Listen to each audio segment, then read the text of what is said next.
So there's a famous quote that I actually have in my book as well, it's attributed to Einstein. I'm not sure if Einstein actually said it or not, but if you judge the ability or the potential of a fish by the ability to climb a tree, you'll be very disappointed, and the fish will feel like an idiot.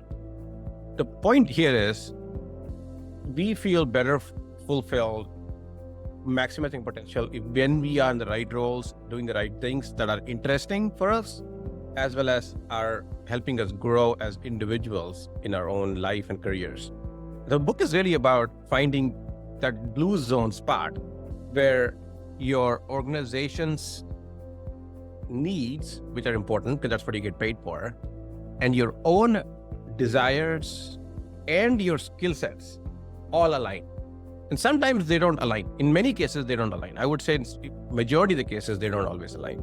And even if they align at one point, people evolve, organizations evolve. You might get out of the blue zone. So this book is really about how do you first build the blue zone?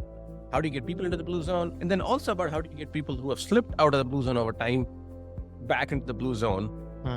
Maybe there's no blue zone for you in the organization. So I do talk about some of the harsh realities that sometimes there is no role in the organization or in your team.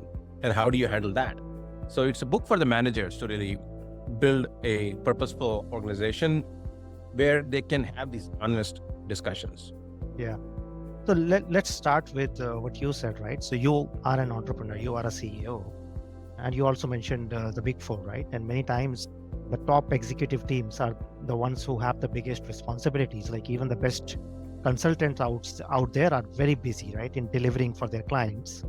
So how does this notion of the blue zone or even ikigai fit in for senior leadership, for executive teams, where the responsibility, the stress, the demands are very high? Yeah, I think it's true for every individual, right? It's about, are you working in the blue zone as an employee? And regardless if you're a manager or an executive or a CEO, most likely 99% of the time you'll have a boss. If you're the CEO, your manager is your board or your investors, right? If you are an investor, your manager are your limited partners who are investing in your private equity or your venture fund or whatever. So unless you have stupid money where you can do everything on your own, which is less than 1% of the time, you have a manager or a boss. So it's really trying to understand how can you align with them and the organization so that you work in the blue zone. A lot of people get burnt out for many reasons and they slip out of blue zone.